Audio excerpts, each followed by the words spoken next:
ጤና ይስጥልኝ እንዴት ናችሁ ተከታታዮቼ ተመልካቾቼ? እግዚአብሔር ይመስገን ደህና ነኝ። ዛሬም በአዲስ ቪዲዮ ተመልሻለሁ።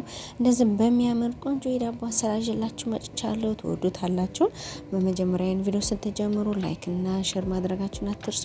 ለቤት አዲስ ሆናችሁ ሰብስክራይብ በማድረግ የደወል ምልክቱን በማብራት ዘወትር የመለቀው ቪዲዮ እንዲደርሳችሁ ማድረጋችሁን አትርሱ። ወደ አሰራሩ ስንሄድ እዚህ ጋር የሚያስፈልገኝን ያክል 2 ኩባያ የፍርኖ ዱቄት ነው የተጠቀምኩት። እንግዲህ ማብዛት መቀነስ እንችላለን። እኔ 2 ኩባያ የፍርኖ ዱቄት ነው የተጠቀምኩት። በዚህ ላይ ትንሽ ጨው፣ ስኳር፣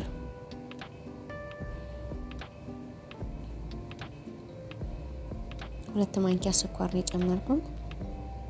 የፈረንጅ እርሾ 1 ሾርባ ማንኪያ በደንብ አልሞላሁትም። ጥቁር አዝሙድ እንደዛ ሸት ስናደርገው ሽታው የበለጠ ይወጣል። ጥቁር አዝሙድ፣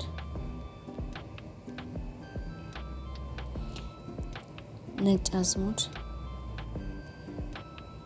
አዝሙድ መፍጨት እንችላለን። በእጃችንም እንደዛ አሸት ማድረግ እንችላለን። አሸት ያደረኩት እንደውም ሽታው እንዲወጣ ነው።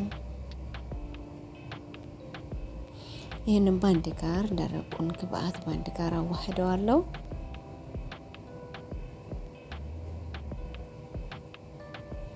ደረቁን ግብአት እንደዚህ ካዋሃድኩት በኋላ ዘይት ጨምራለሁ። ዘይት በግምት ግማሽ የሻይ ብርጭቆ የሚሆን ዘይት ጨምሬያለሁ። አልሰፈርኩትም፣ በግምት ነው።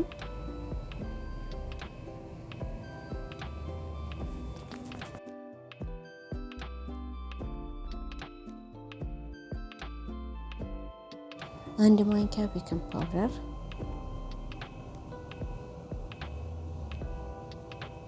ለስለስ ያለና ውስጡ ክፍትፍት ያለ እንዲሆን ያደርግልናል። በዚህ ላይ ቀዝቃዛም ሳይሆን የሞቀም ሳይሆን ለብ ያለ ውሃ አድርጌ እንደዛ አቀላቅለውና እሽታ አድርጌ አወከዋለሁ።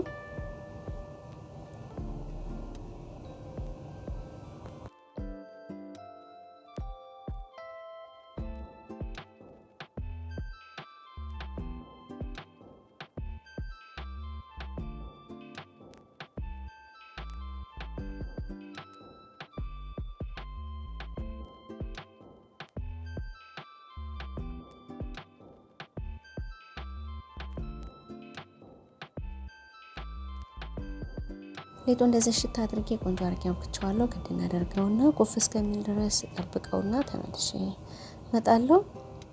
ይኸውና ከ40 ደቂቃ በኋላ እንደዚህ ቆንጆ ነው ኩፍ ብሎልኝ ተመልሻለሁ። አሁን ወደ መጋገሩ እሄዳለሁ።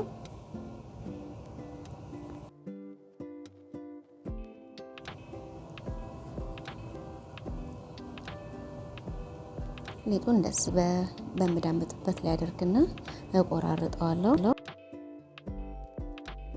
በምዳምጥበት ጣውላ ላይ አደርግና ሊጡን እቆራርጠዋለሁ። ከ4 ቦታ ቆርጠዋለሁ።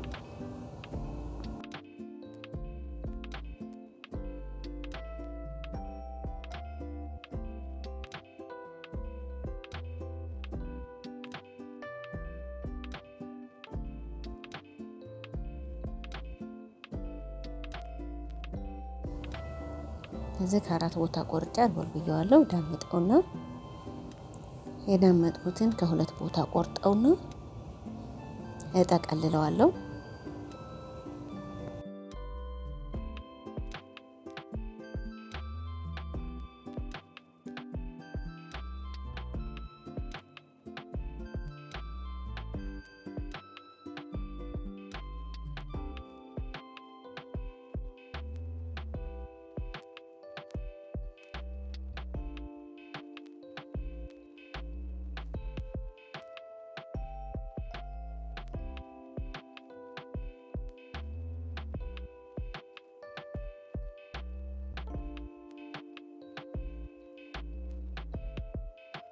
ከ2 ቦታ እንደዚህ ቆርጬ እንደዚህ ጥቅልል አደርገዋለሁ።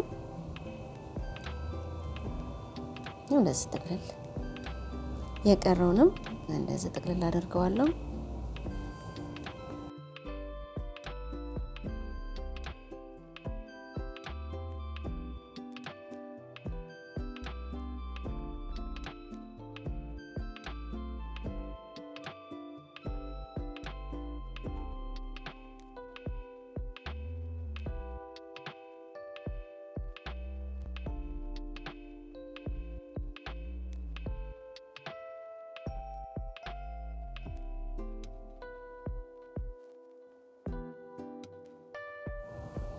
ጠቅልዬ ጨርሻለሁ። አሁን በመጋገርበት ባይረክስ ላይ ዘይት ቀባለሁ።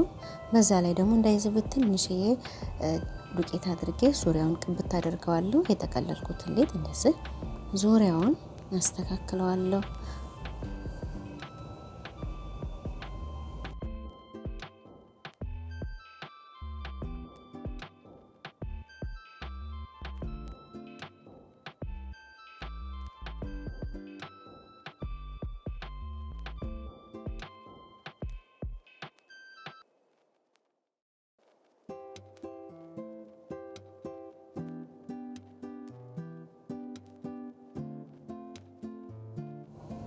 እንደዚህ ዙሪያውን ካደረኩት በኋላ ክድ እናደርገውና ትንሽ ኩፍ እስከሚል ድረስ ጠብቀዋለሁ።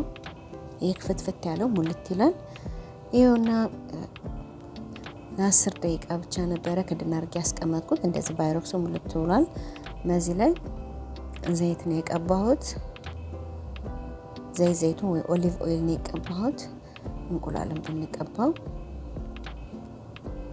ወይም ወተት እንችላለን። አሁን ወደ ፍርን አስገባውና ሲበስል ተመልሻለሁ። እንደዚህ የሚያምር ቆንጆ ዳቦ ሆኗል። ዋው ከለሩ በጣም ያምራል። ቅመሙ ደግሞ በጣም ደስ ይላል። ሽታው ሲወጣ ራሱ ከፍርን በጣም ነው ደስ የሚለው። በጣም ቆንጆ ነው። ቤተሰቦቼ የዛሬው ቪዲዮ ይህን ይመስል ነበረ። ቪዲዮውን እንደወደዳችሁ ተስፋ አደርጋለሁ። ቪዲዮውን እስከ መጨረሻው አይታችሁ ከወደዳችሁት ላይክ ማድረጋችሁን እንዳትረሱ።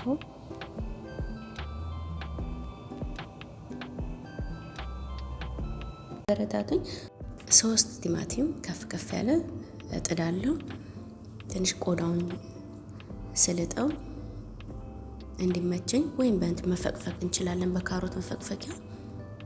እንደዚህም ለአንድ 5 ደቂቃ ፈላ ብናደርገው ለመላጥ ይመቸናል።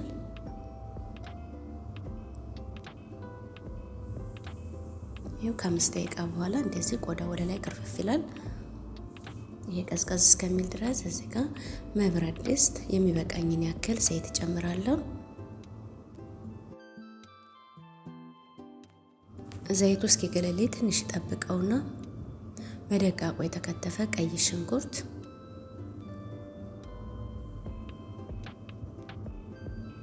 ቀይ ሽንኩርቱን አቁላላለሁ።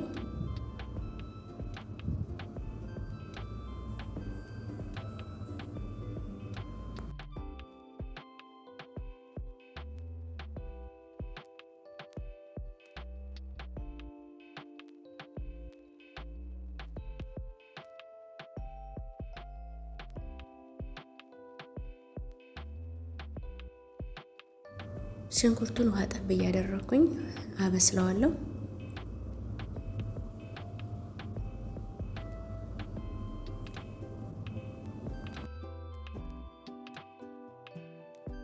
ሽንኩርቱ ፍጥጥ እንዳይል በደንብ ብስል እንዴ አሁንም ውሃ ጠብ እያደረኩኝ በደንብ አድርጌ አበስለዋለሁ።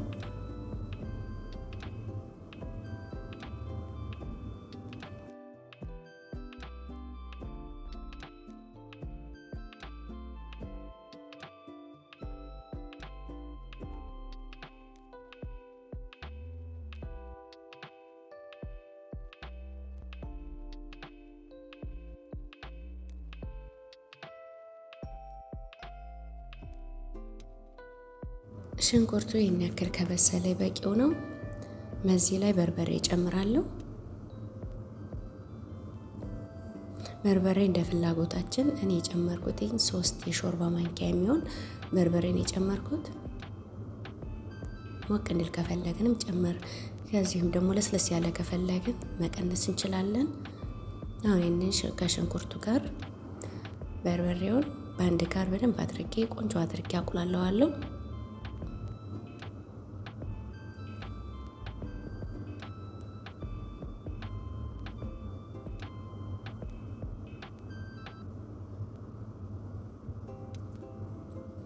እንደዚህ አይነት ብረት ድስቶች ከታች የሆነ ወፍራም ቢሆኑ የሆነ የማቃጠል ወይም የማሳረር ባህሪ ስላላቸው እሳቱን በደንብ ቅንስ ማድረግ አለብን። ስናያቸው በጣም ወፍራም ናቸው፣ ግን ያሳረራሉ፣ ከታች ይይዛል።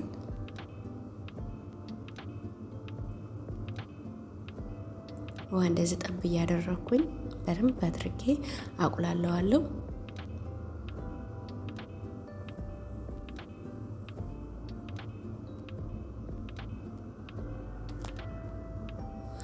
በዚህ ላይ ቲማቲሜ እንደዚህ ልጬ ቆዳውን ድቅቅ አድርጌ ከትፌዋለሁ። በዚህ ላይ ጨምሬያለሁ። በአንድ ጋር አሁን ከሽንኩርቱ ከበርበሬው ጋር በአንድ ጋር ቆንጆ አድርጌ አቁላለዋለሁ።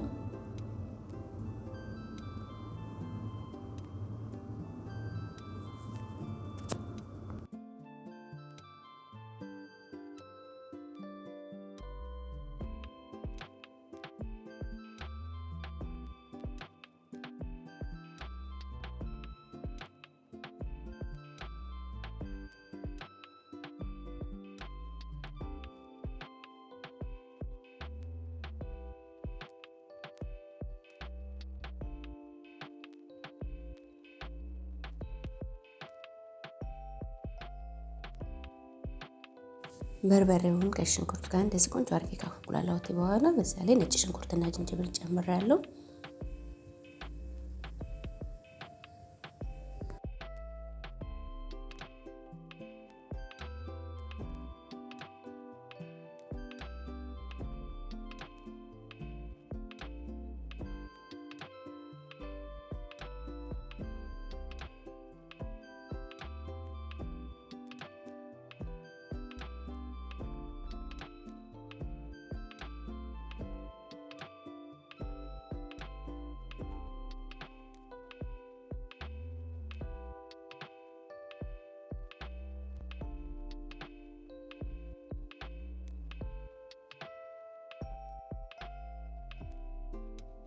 በቁሌቱ ላይ አጥቤ ያዘጋጀሁትን ምስር ጨምራለሁ። ምስሬ እንደዚህ ከጨመርኩኝ በኋላ በደንብ አድርጌ ከቁሌቱ ጋር እሽት አደርገዋለሁ።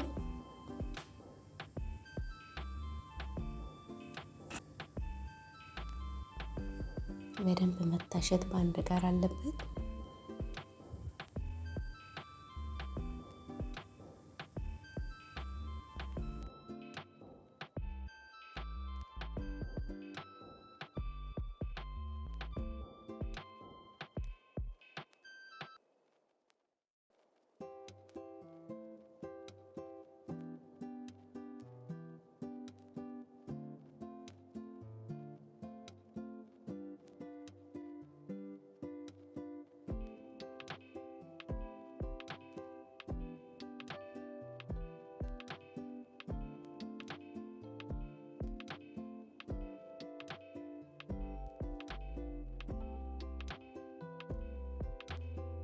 የምስር ክኩንና ቆሌቱ እንደዚህ ቆንጆ አድርጌ ሽት ካደረኩት ካቁላላሁትኝ በኋላ በዚህ ላይ ውሃ ከልሳለሁ።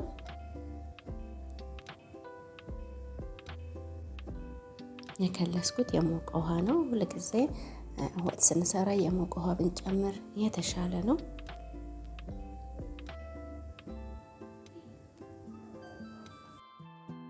ይኸውና ወጥ እንደዚህ ቆንጆ ሆኖ ደርሶልኛል። አሁን ደግሞ ወደ ገበታ አቅርቤ ያሳያችኋለሁ ቤተሰቦቼ።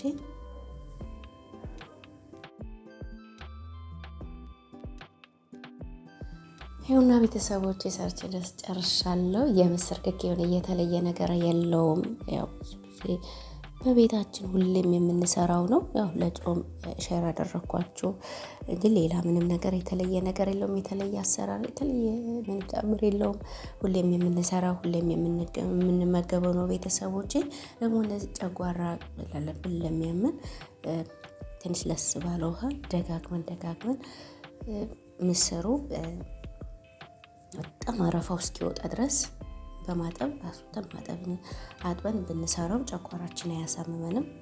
በጣም ጨጓራ ህመም አለብኝ፣ ግን በደንብ አድርጌ አጥቤ ስለምሰራው አያመኝም ቤተሰቦቼ። እዚህ ጋር ደግሞ በእንጀራ እስኪ ደግሞ አቅርቤ ላሳያችሁ እንዴት እንደሚያምር።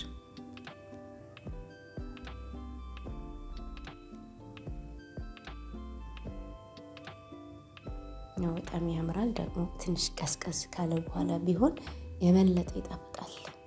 እና ቤተሰቦቼ የዛሬው ቪዲዮ ይህን ይመስል ነበር። እንደወደዳችሁ ተስፋ አደርጋለሁ። እንዳልኳቸው ነው ጨጓራ ህመም ላለባችሁ ትንሽ ለስ አድርጋችሁ በደንብ የምስር ክኩን ማጠብ ነው።